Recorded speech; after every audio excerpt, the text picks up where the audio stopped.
In the house of Canadian family Harrison one after another people died under mysterious circumstances, but the police found nothing suspicious in it. Let's find out what was really going on in that house. The housekeeper was cleaning the house for 2 hours, not realizing that there was a body on the second floor. The cleaning was interrupted by an unexpected doorbell. A guest appeared on the doorstep looking for the homeowner, 40-year-old Kalib Harrison, who had not shown up for work that morning. The cleaning lady explained that she hadn't seen the owner, but noticed his bedroom doors were closed. Together, they went upstairs and found Kalib in bed, breathless and covered with a blanket. On August 23, 2013, an ambulance pulled up to the Harrison family's well-kept home on Quiet Street in Mississauga, Canada. Paramedic Patrick Morin looked up at the single-pitched roof building and confidently stated to a colleague, "I've been here before." While examining the body, the paramedic and police noticed suspicious injuries, bruises and abrasions on the neck, swollen knuckles, and deep scratches on the chest. Forensic Services Officer Sonia Macon, who arrived to photograph the death scene and the body, noted, as Maureen did, that the house was familiar to her. Kalib was indeed not the first or even the second person to die in the Harrison home. In April 2010, his 63-year-old mother Bridget was found on the floor by the stairs leading to the second floor, a few steps from the bathroom, where her husband William had been found dead a year earlier. Bridget Blackwell grew up in London and graduated from high school.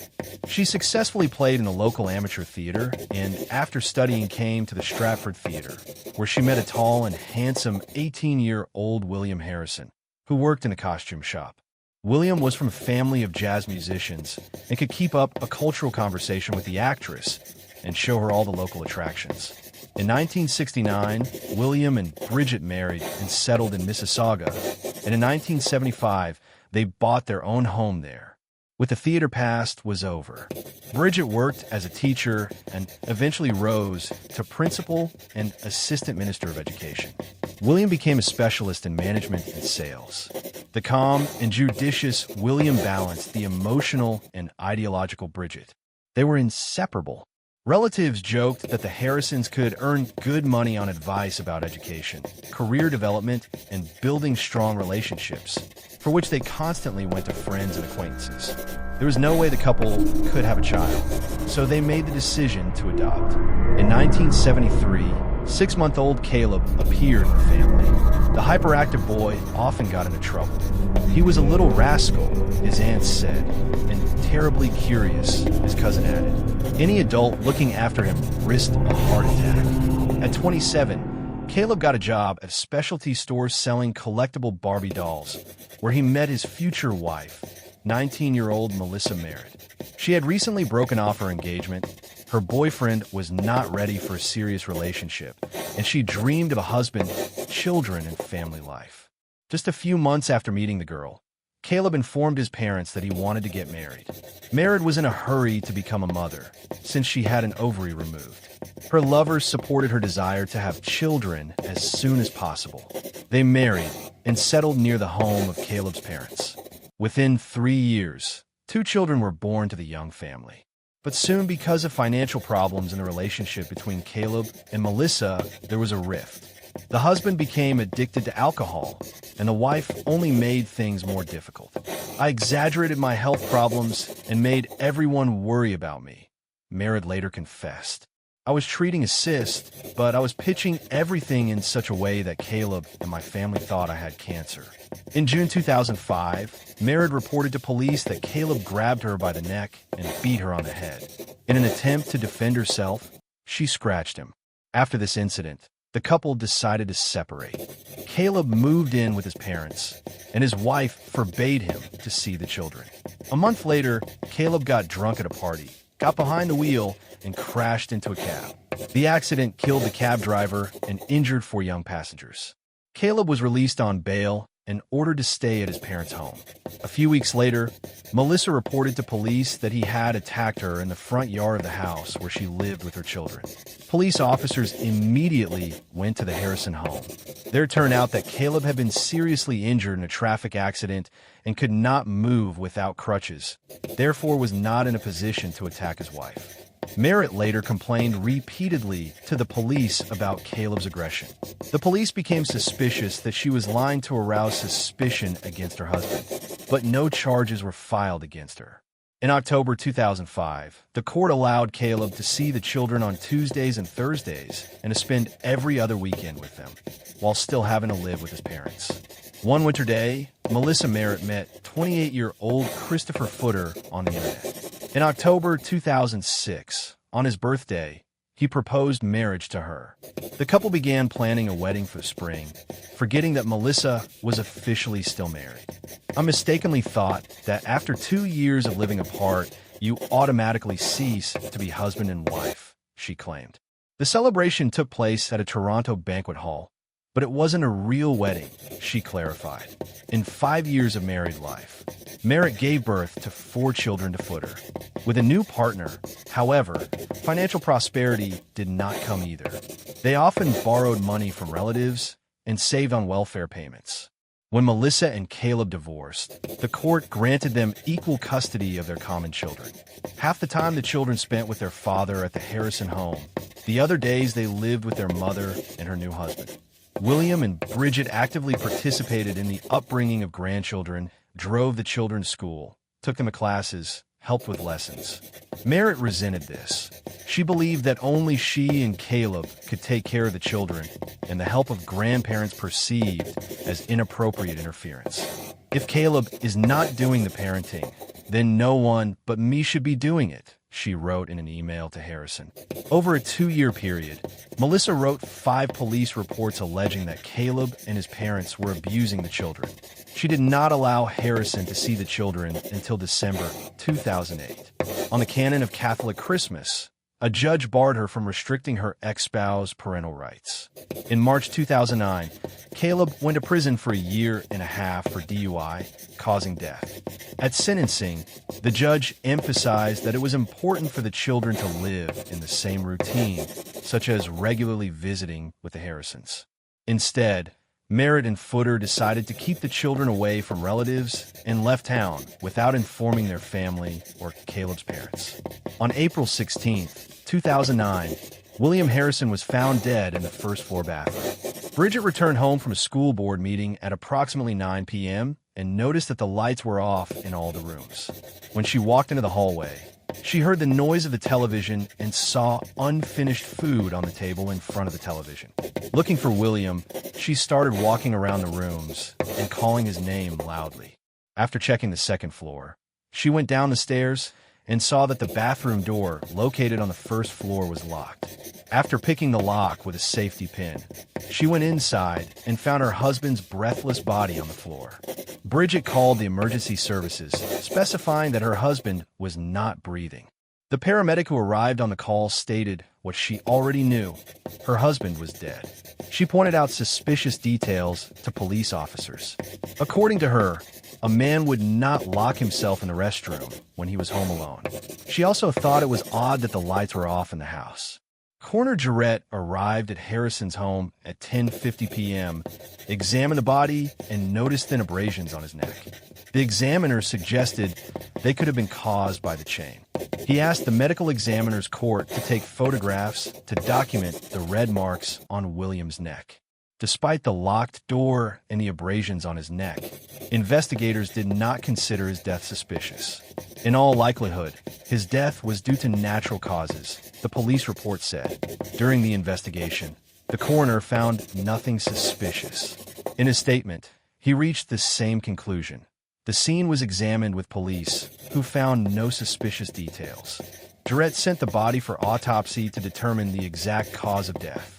The autopsy was handled by pathologist Timothy Feltis. Hearing from the coroner that he believed the death to be natural and would not be present at the procedure to take pictures, the specialist did not pay proper attention to the autopsy and wrote in the report that he did not consider William's death suspicious.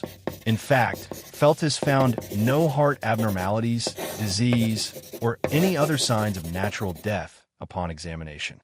Instead, he found several injuries, including abrasions to the neck, a large bruise to the head, and a fractured breastbone. After speaking with the coroner, Feltis learned that William had been wearing a thin gold chain, that could have put marks on his skin. In an attempt to find an explanation for the fractured sternum, Feltus asked Giard if there were any sharp corners in the bathroom that William could have hit when he fell. He stated that there were. The pathologist took his word for it and did not review the photo report from the scene. He concluded that William could have fallen and sustained injuries due to cardiac arrhythmia or fallen and hit his chest, thereby causing cardiac arrest. The cause of his death he listed as a heart attack. Shortly after William was gone, Bridget discovered that Melissa had taken the children and left town. She went to the police, where she was told she needed to obtain a court order allowing her to act as guardian. Bridget had filed for temporary custody of the children while Kalib was in jail. Bridget told police that her son went to jail, after which she and her husband William were legally transferred as parental rights. She also reported her husband's sudden death, noting that her grandchildren did not show up for school the day afterward. The woman explained that the detective never explained the cause of William's death. The police officers listened to the testimony but did not connect the chain of events. Had investigators suspected something amiss, they would have noticed a strange coincidence. Merritt and her new husband, Footer, took the children and left town on April 16th, the same day William's body was discovered. Melissa and the children were searched for 7.5 months, the most agonizing months of my life, Bridget claimed. All this time, Merritt and Footer and the children had been traveling across Canada. They traveled to the city of Calgary, then headed east in search of cheaper rentals. They eventually settled in the province of Nova Scotia, where Merritt gave birth to another child. Shortly thereafter, police identified their location thanks to Footer, who was using an alias, accidentally revealing his real name when paying rent. In November, he was arrested, charged with child abduction, and sent back to Ontario. Merritt was arrested, but later released on bail on the condition that she not leave the house without special permission. Bridget flew to pick up her grandchildren and took them home. For good behavior, Kalib was released early from jail. The children went back to school. Bridget and her son took the loss of William hard, who managed to smooth out the sharp edges in communication. When he was gone, the relationship between mother and son deteriorated. On April 10th, Merritt and Footer violated a court order and drove to the Harrison home. Melissa stayed in the car, while Footer rang the doorbell and asked Bridget to give the children the letter with the photographs. At that time, Kalib and the children drove up to the house and saw Melissa in the car parked outside the house. Confused, Bridget called the police. Melissa Merritt was jailed for 3 days for violating a court order. On the day of the pretrial hearing in the child abduction case, Kalib's 8-year-old son returned on his bicycle from school, opened the front door, and saw Bridget's grandmother on the floor near the stairs. He ran to a neighbor's house and raised the alarm. Coroner Robert Boyko, who arrived on the call, examined the body and noted abrasions and bruises on the deceased's chin and neck. The body was sent for an autopsy. This time, the experts conducted a detailed examination, something that was not done in the case of William. Bridget's death was deemed suspicious by the experts. 2 days later, pathologists explained to police that neck injuries and pinpoint hemorrhages in the eyes could indicate strangulation. At the same time, Bridget was found to have neck fractures, which are not usually found in strangulation, and supported the theory of a fall downstairs. At the same time, experts brought up old materials and found that the death of Bridget's husband also raised questions. Pathologists wanted to examine William's body again, but it was impossible. He was cremated. The death of his parents did not seem natural to Kalib. He told investigators about the difficult relationship with Melissa and asked to find out where she and her new husband were at the time of Bridget's death. Police suspected Kalib himself of the crime because of relationship problems with his mother, but he had an alibi. He was at work that day. Speaking to police, Melissa Merritt said that on the day Bridget's body was discovered, she was at home with her children and the fader was doing chores in the backyard. Police retrieved the surveillance footage and verified the truth of her statement, but missed a key detail. The fetus said he had visited Melissa's grandmother to retrieve a drum kit. The grandmother was never interviewed by investigators. The investigation lasted 2 weeks, Then the case was closed and Bridget's death was classified as undetermined. According to the pathologist anatomist report, she died due to neck injuries. The report considered two theories of what happened: strangulation and a fall down the stairs. Evidence was cited for each theory. On September 2, 2010, the police officer who handled Bridget's death wrote in the final report, "The extensive investigation did not produce any evidence to suggest that Harrison was the victim of a criminal act." The coroner concluded the death was the result of suffocation, but the details of what happened are unknown. On August 23, 2013, a third body was discovered at the Harrison home. After determining that Kalib had been strangled, investigators reviewed the case of his mother's death. Only then did it become apparent to police officers that the three crimes were connected. After Marit was found guilty of child abduction, the court restricted her parental rights.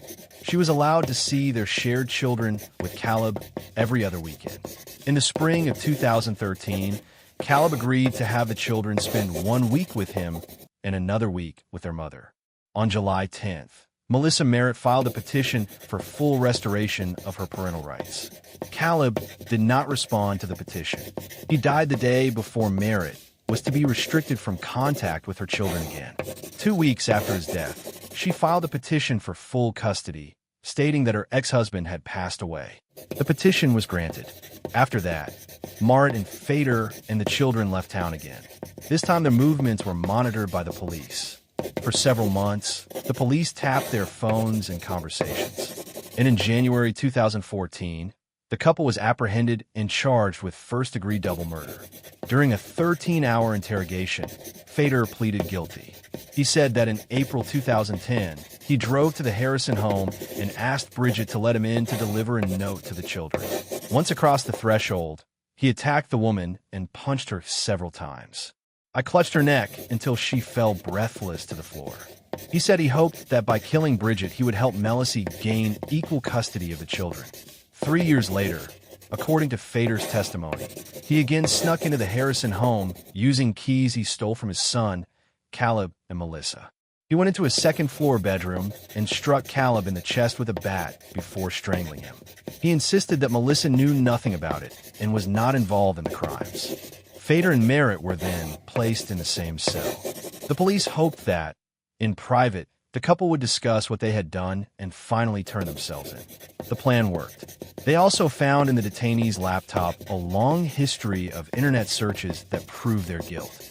2 months before Bridget's death, one of them searched for the answer to the question of what if the grandparents' appointed guardians die, and 3 weeks before the crime, the search query was, how long does it take to die from suffocation?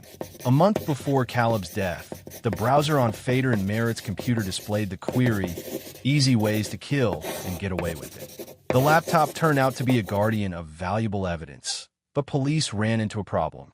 Fader and Merritt used the computer together, so it was difficult for investigators to determine exactly who was looking for suspicious information on the internet. Police tried to match the queries to email correspondence to see if Merritt could have typed those phrases into a search engine. On the day of the court hearing, 37-year-old Merritt was almost unrecognizable. During her 4 years in prison, she had had her weight and visibly aged. On September 27, 2017, the court consolidated the police custody battle over the children and the deaths of 3 members of the Harrison family. The prosecution believed she conspired with Fader to get rid of her ex-husband and his mother. The couple was charged with a first-degree double felony. The 40-year-old Fader denied involvement in William's death. For lack of evidence and the body of the deceased, it was impossible to prove his guilt. However, the police collected a number of pieces of evidence, including DNA evidence under Kalib's fingernails, which confirmed that it was Fader who took the lives of Bridget and her son. After listening to Merritt's phone conversations with Fader, investigators concluded that she was indirectly involved in the crimes, so she is being prosecuted as an accessory. Fader was found guilty in the deaths of Kalib and his mother. Merritt was also charged in the death of her ex-husband. Both defendants were sentenced to life in prison without the possibility of parole. Thanks for watching. I recommend you watch some other interesting videos as well. Click right now and also subscribe to my channel. See you soon.